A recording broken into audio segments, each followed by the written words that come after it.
What does it mean to have your art at the National Law Enforcement Museum? I think it's interesting. I never got an art degree.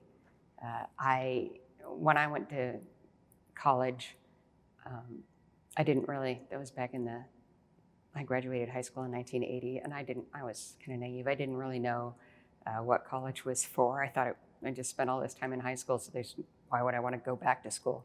And I didn't think there was any real career in art. And nobody could really be an artist for a living. That was people like Vermeer and John Singer Sargent and Picasso and Dali, and clearly that wasn't me. So there was no art job, and so I didn't see art as a viable career option. So I didn't go into it, and so I didn't get an art degree, and it didn't seem like something I could do for a living. So to have art in a museum to me is astounding. I didn't see that as something that was an option for me. When I went into law enforcement, I was mostly a street cop for most of the time, and it wasn't until like 8 years into my career that forensic art became something that was part of my job, and that I started actually drawing as part of my job. So to have art exhibited nationally is amazing to me and fantastic, and for it to be part of law enforcement as well is a bonus. It's great. Right, and it's a little bit unique here because the National Law Enforcement Museum, this is the first art exhibition we've ever done before. So to be able to showcase law enforcement officers' art is a great thing, and especially in the context of art therapy and as a way to maybe not necessarily escape the job, but at least find some sort of therapy and stress relief. Well, what's interesting is that law enforcement. To me, law enforcement wants someone that is black and white, that thinks in terms of black and white, good and bad, right and wrong, very, very basic terms. That's important for the job. You have to be able to make decisions quickly. Whereas an artist thinks in color. You think very creatively, you go off in different tangents. And to find someone with those two parts of their brain together, someone who has black and white and color together, is very challenging, very difficult, and very rare. So you don't see a lot of people that have that. And there are not a lot of people that are police officers and artists at the same time. So to have that in an exhibit, to have that many people that have both of those parts of their brain together, I think is amazing. Yeah, and it's probably a great benefit to law enforcement, and especially to the general public too, to have somebody that kind of mind, that unique mind, for sure. Yeah.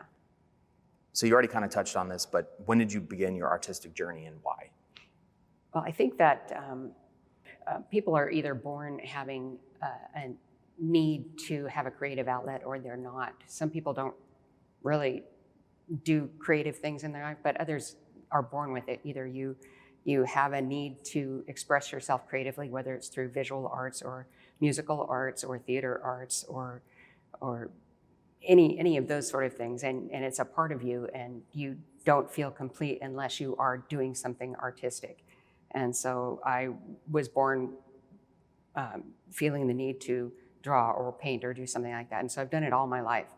But it wasn't until it was 1999 when I was working patrol and my department, and my sergeant came up to me and said, "We are putting on this training for composite art, and so as we are hosting the training, we get a couple free slots at the class, and would you like to attend? I know you like to draw." And I said, "Well, okay." And it was composite training, which is drawing a suspect from a witness's verbal description. So this is drawing something you've never seen, and it's drawing a face, which I never drew because people are hard. And so I said, "Yeah, okay, I'll take that training."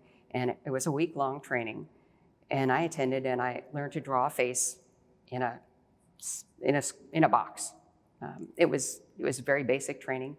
And it was not 2 days after the training week was concluded that I got a request to do a drawing of a rape suspect. And I did the drawing, and I brought it back to the station, and my FTO, was from 8 years ago, my training officer, looked at the drawing and he said, "Oh, I know that guy." I said, "No, you don't." He said, "No, I do. I know that guy. It's this guy." He gave a name. And I said, "Really?" And I said, the suspect, he drives a pickup truck, a red Ford pickup truck, and it's got one of those suicide knobs on the steering wheel." He said, yeah, that's the guy. And we forwarded the information to the detectives, and they did investigation. It turned out that was the guy. So I did get a hit on my first drawing. Now, it turned out not to be a real rape. The victim had sex with the guy, but she had a boyfriend, so she told the boyfriend she was raped by him. A few years later, that suspect killed his parents. So he's in prison now. But it turned out to be, I got a hit on my first drawing, so I was hooked on it. A few years after that, it was the next year, I was assigned to the FBI task force investigating bank robberies in Seattle, which opened up the world of FBI Academy in Quantico. And so we went off to Quantico and did some training there with my squad. And the FBI also has a 3-week course in forensic facial imaging. And going to Quantico, I saw that world there and said, this would be fantastic. And I applied for and was accepted to this 3-week forensic facial imaging course.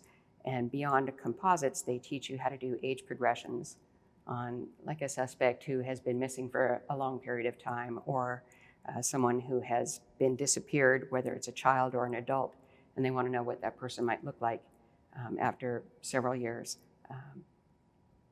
Then there's postmortem imaging, which is if, say, a body washes up on the shore and they've been in the water for a great period of time and they're bloated, there's animal activity on them, clean up that image to release it to the media to try and get them ID'd. And then there's 2 and 3D facial reconstructions. And that one's my favorite. That is to do a drawing from unidentified remains, like the postmortem ones, but these are skeletal. So 2-dimensional reconstruction is a drawing, 3-dimensional reconstruction is clay on a skull. So that's what I like to do the most. And that's what I do even now that I am retired, because there aren't that many artists that have learned to do that. And so even though I'm retired, I continue to do it because the FBI trained me to do it, and there aren't that many who do it, and I like doing it. Skulls to me are fascinating. They are what your face sits on, and because everybody's face is different, everybody's skull is different. And I like to see what the skull is telling me. So I go to the medical examiner's office. The forensic anthropologist will tell me what the ancestry of this skull is and what the sex is. And I will examine the skull, take photographs of the skull, take it home, put it in my computer, the photos in the computer, and then do the drawing from the photos. And that's what I enjoy doing now. So wild. It's fun. It's really cool. It's so wild. Yeah. So that's the same type of science behind like reconstructing what, like, you know, Tutankhamun would have looked like, for example, like finding his remains and then being able to reconstruct the face. Exactly the same thing. That's what they do. Yeah. It's really cool. It's a lot of fun. I wrote a book that was published last year by Taylor Francis on advanced 2D reconstruction techniques. Because in the US, we have one book that was published in 2000, which is an excellent book, but it is pretty generic on how to do reconstructions.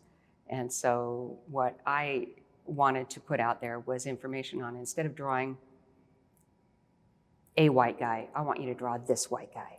I want you to look at the skull and see what's different about this skull to make it more specific. So instead of just drawing, you know, the eyes fit here, the nose fits here, the mouth fits here, what is different about this skull that makes it look like this guy? What are people going to notice that make it someone that they recognize? And so for artists who haven't seen a lot of skulls, that don't see a lot of skulls every year, maybe get one reconstruction a year or one every 2 years or 3 years. I've seen so many over 24, 25 years doing this that I can recognize if you're looking at the supraorbital rim, is this robust or is this average or is this slender when you're looking at this edge of the bone here? That makes a difference on what the shape of the eyebrow is. But if you don't see them that often, I don't know if that's average looking at that area. So I point out in the book, I have several examples. I would consider this robust. I would consider this slender. You know, do you know to notice the bottom edge of the nasal rim? Is it crooked? Is it straight? What shape is it? What's happening on the edge of the nasal rim? Can you see that this is crooked? And then if you see that, do you notice that it's also crooked here and crooked there? That the features play together. They're in harmony. They work together on the face. And so that faces are asymmetrical. So maybe the whole face is asymmetrical. Are you going to notice that if you don't see them that often? I mean, it's fascinating to me. Skulls are really cool. And that's why the drawing the painting, the digital painting that I have in this exhibit here is a skull, because that's what I look at. That's what I pay attention to. Why do you think artistic expression is helpful for officers dealing with stress and trauma? I think any creative outlet is good for trauma. Anything that helps you relax, that makes you, it's endorphins, right? It's something that gives you pleasure, that makes you calm down, that makes you, that gives you, it makes you happy to do something that, for me, it puts beauty in the world. It makes you create something that you think, look what I just did. This is really cool. And it takes the feeling of ugliness and it brings joy. I mean, some of the stuff that I deal with, if you're drawing remains of someone that's been hit by a train, and their head is cattywampus, it's wonked out, and maybe pieces are missing, and you take that and you draw a beautiful face, and you make it, and you take it back to normal proportions, and you make it look nice. That's got to bring you joy, and someone can recognize it and say, that was my person. I didn't know where that person was. For 5 years I've been looking for them, and now I know where they are, and we can bury them and we can put them to rest. And now my heart is at peace. That's got to bring you joy. And definitely touched on this a little bit, but how would you recommend law enforcement explore art as therapy? I think it comes down to the individual. Some people feel like they can't.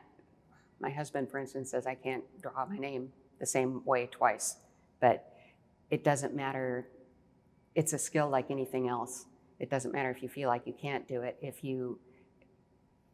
Even if you feel like you can't draw something, you can still pick up a different tool. It doesn't have to be a pencil. It can be a watercolor or a pastel or any other paintbrush or mosaic. People are using mosaic, anything else, and putting down a mark and seeing the beauty of the color, or people are using photography and then adding marks on top of that. Just seeing something beautiful can brighten your heart, can give you joy, and just making changes to it. I went to a workshop that a photographer printed out photos and took away the color and then started adding color of her own to it and making completely different images, and just finding a different way to add beauty to your life, to take away the ugliness that you see elsewhere, just to add more beauty in a different way that you may not have thought of before. And just finding an outlet for that. And it may not be art in this way. It could be art musically, or art. There's many different creative outlets, but just some way to add beauty, to take away ugliness. It's got to balance the scales in your heart, in your mind, in some way. And that can only help, right?